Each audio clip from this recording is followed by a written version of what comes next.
It's really been a while, a long while at that. And I haven't been able to do what I want for a long time because of my senior class.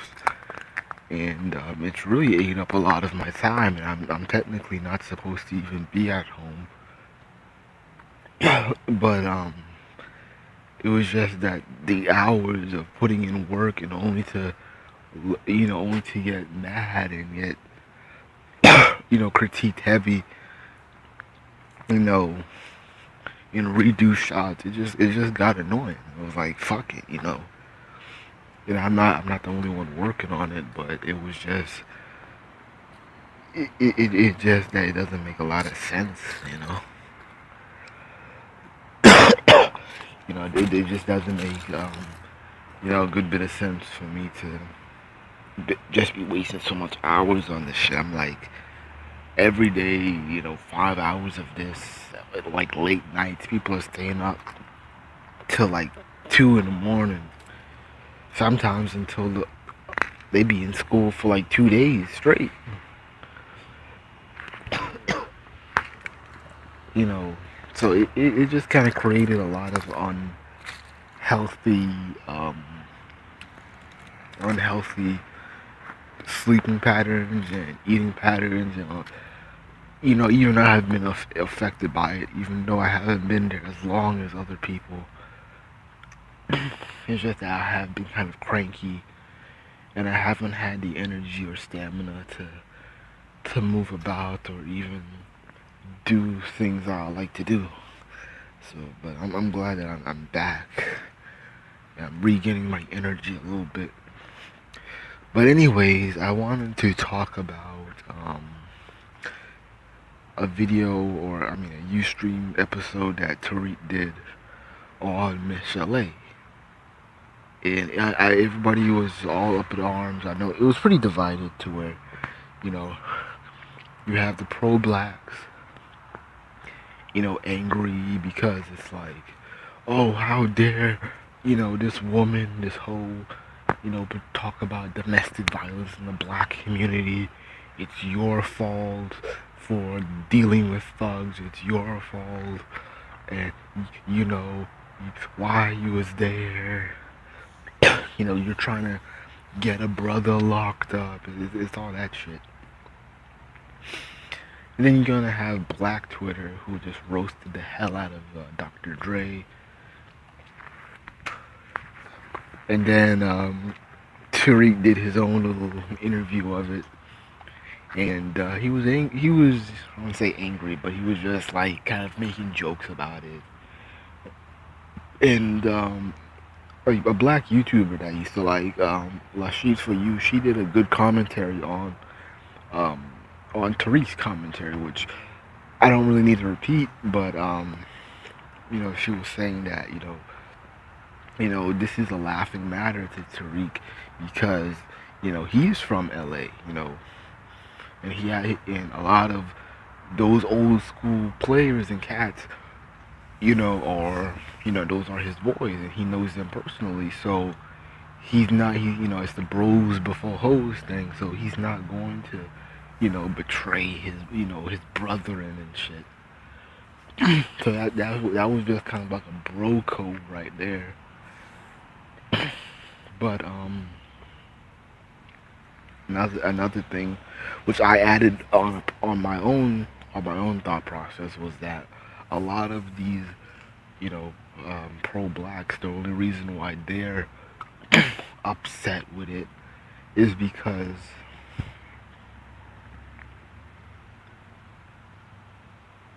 the only reason they're upset with it is because Tariq is upset about it. And Jason Black is upset about it, and all these kind of black figureheads, pro-black figureheads, are upset, and so they have to conjure up some type of fake outrage and be like, and that's what you get. You're trying to, you're aligning yourself with the feminists. You're a race traitor. You're a hoe.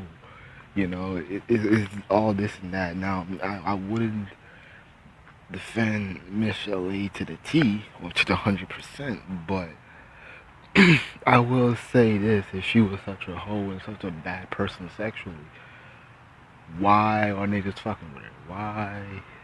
You know, if she was such a bad person, you know, why are dudes putting themselves in this type of situation to where it's like you're with a girl and you know you're with a girl, but somehow she's cool by day, hoe by night, and it's like there's no consistency. But a lot of these other dudes who aren't as street cool as Tariq, they're aligning themselves with the same arguments and talking points as Tariq because Tariq's the cool is he's one of the cool kids, and so a lot of these a lot of people that watch Tariq's web show and Jason Black, a lot of them are nerds. I won't even say they're not nerds, they're socially awkward. They're the black weirdos. They're the awkward black men. They're the black men who don't fit in. Black coons, and I'll do a video later on black coons pretending to be pro-black. That's another thing within itself. But you have a lot of these socially awkward Elliot Rogers type of black men who are just kind of agreeing with Tariq because he's cool, and it's basically what I call nerds at the cool kids table. When you're a nerd and you're invited to the cool kids table, and they're talking, 9 times out of 10, like they're talking about things that you don't understand because it's personal. It just kind of in code language, but it's like you're just sitting there and you're like, oh, it doesn't matter to me. I'm just sitting there, I'm with the cool kids. They're talking about parties and you're like parties you're not going to and this, that, and the third. So, basically it's like you just there to, you just like the company. But,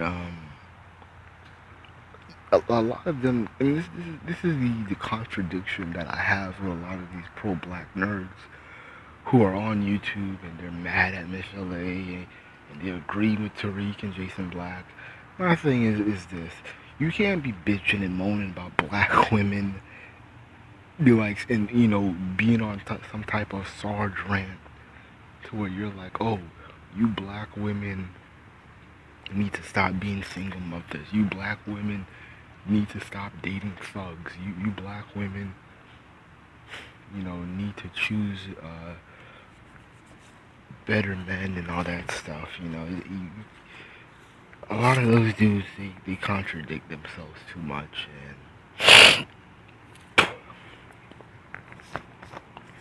yeah, they contradict themselves, way too much, and they don't think at all.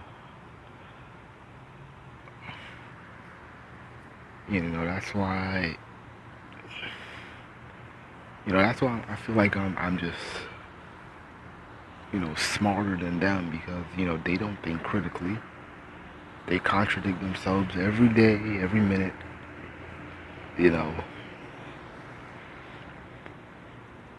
They'll talk that you black women don't date thugs, but they'll be defending Dr. Dre and worrying about his image. Dr. Dre is a grown ass man right now with a white wife, millions of dollars. I heard like last month, he got hemmed up by the police in his own property. My thing is that ain't got shit to do with me.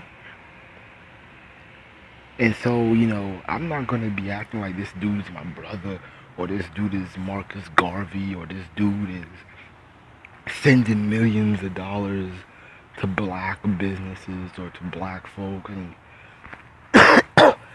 helping the black black men and all that shit. All this nigga did was make some headsets that were very popular, sold it to Apple, and the rest is history. Despite all the, despite all that, he's no black man that I'm try to be like or try to follow. So I don't care about what the police is doing to him now or whatever is going on. See, these pro-blacks, you can't be mad, cause how can you be mad? He even before he was famous, okay. He already, when he met Miss Chalet, he already had kids out of wedlock, wasn't wearing rubbers. If this was a regular dude, y'all would hate him. Y'all would be mad with him. Oh, you got this good girl pregnant. You got this good girl, brainwashed, and she can't do this, she can't do that. These are the complaints that a lot of these Sarge type niggas be making. But now all of a sudden, it's like they expect her to take the ass whoopings while holding the Black Panther fist or some shit. I'm like, she was loyal as fuck to both of these niggas who did her wrong, and it's like, black women can never be, it's like black women, they can't win. They can't talk for themselves. They can't fight for themselves. And this is why a lot of black women are not into these pro-black groups anymore. And the black men will say that it's because they're feminist or whatever. But a lot of this wild shit that niggas be on with, especially with recent shit with, Trick Daddy and all these other celebrities, calling out black women over some dumb shit, it's not looking good. And a lot of this shit I will have to make for another video, but a lot of the ball has been dropped. The pro-black movement of the early, I would say late 50s to 70s, maybe 80s. It's not the same. And I think the problem is that, at least back in the day, because of the sexual revolution in the 70s, it was easier, for people to get down. It was easier for people just to hook up or shack up. And I guess because nowadays, because black men, a lot of these so-called pro-black men are not the average Joes in the community anymore. So it's harder for them to relate to other black folks, or even just to get laid. So a lot of them are just they differ. So I think that's one argument I would say. It's just, y'all have to forgive me. I just don't feel well, so I'm just kind of like talking, and I'll be making points and then I forget it. But forgive me on that. I haven't made a video in a while. But like I was saying, this is the reason why black women are leaving the pro-black movement. And even during the 70s and during the height of it all, black women were abandoning these groups because, a lot of these dudes were assholes. A lot of these dudes were beating them up. A lot of dudes were expecting these women to be like white women. And it just didn't work like that. You can't have, a stay-at-home wife in a Section 8. It's not gonna work. And a lot of brothers were just putting up a front to scare white men so they can get with white women. Look at Elbridge Cleaver. So you look at that, and this has always been the flaw with these pro-black groups, is because I ain't saying that they need to be female led. I'm not saying that. I think, of course, black male leadership needs to be there. But like I said in other videos, if black men If black men ain't gonna, do, or if they're not going to protect the community and establish realistic goals to where they're not just punishing women, but themselves, nothing will get done. So the thing is, you can bullshit and whine and bitch and moan about black women dating thugs, but you're contradicting yourself when you're waving and you're supporting Dr. Dre and saying that, oh well, this was cartoonish, this wasn't real, it was drama, it was over dramatized, it didn't happen exactly like that. Why is Tupac in? It's like all these nonsense, and then and it's funny how Tariq tries to debunk the movie, but he about it's in historical inaccuracies, chronological inaccuracies. But when a feminist does the same thing to Birth of a Nation, he's like, oh well, it's a movie, and so there's actually little known about Nat Turner, so people have to fill in the gaps with their imagination. So I'm like, okay, it's too much contradiction. It's just way too much contradictions, and this is why women are just kind of doing their own shit, especially on the internet, and and that's why I'm done. I can't debate people like I don't know her name. I forget her name. Izadola, Izazola Unleashed. Some black woman who brags about how Asian men like black women and shit. I can't debate Kristen Curves like that anymore because you know you know I'm not gonna tell black women to say, hey, date these dudes over here because they're childless or they're lame, they're nice guys, and there's no argument into that. These dudes are batshit crazy.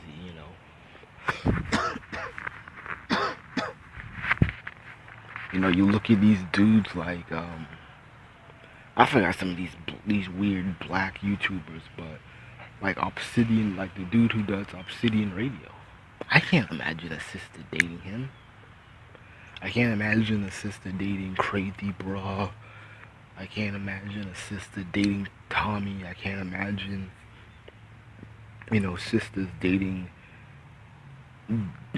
what is his name? Jade or something. Jade the Star or some shit. I can't imagine these any women dating them or any attractive sister dating them. So I'm not gonna argue and be like, oh, you black women need to be, y'all need to stop dating white boys out of your race and get with these black men who are lame and socially awkward, so you can save them from suicide or something. I'm like, I'm not doing that. I'm not gonna be making those kind of arguments, especially when you're not gonna deal with the problems at hand. I've always said it before. What is the black YouTube community, the pro-black YouTubers, gonna do about the thugs in their neighborhood? I've asked this many times in groups, and they've constantly said nothing. I'm gonna do nothing. It's not my problem. Y'all black women handle it. Y'all raise them. And it's like, okay, yeah, do nothing, and you know,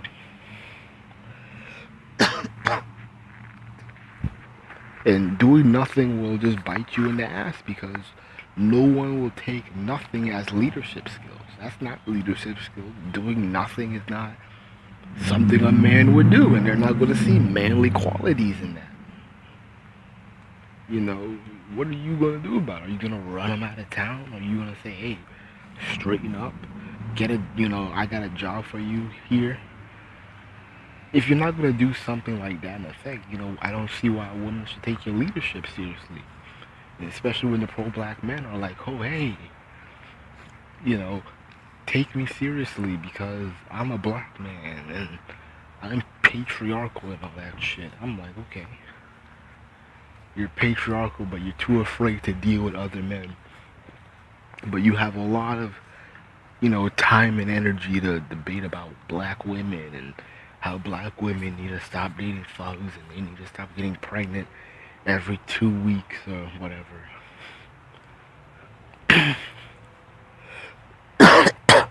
But that's my video. I'll probably make a description to make a clearer view of my argument. But this is why there won't be a second pro-black movement, because of the foolishness of black men being too petty to solve their own problems. It won't happen. You won't see that again. Yeah, you'll see temporary riots and marching, but it'll be for a day, a week. You'll forget about it the next day. So that's it.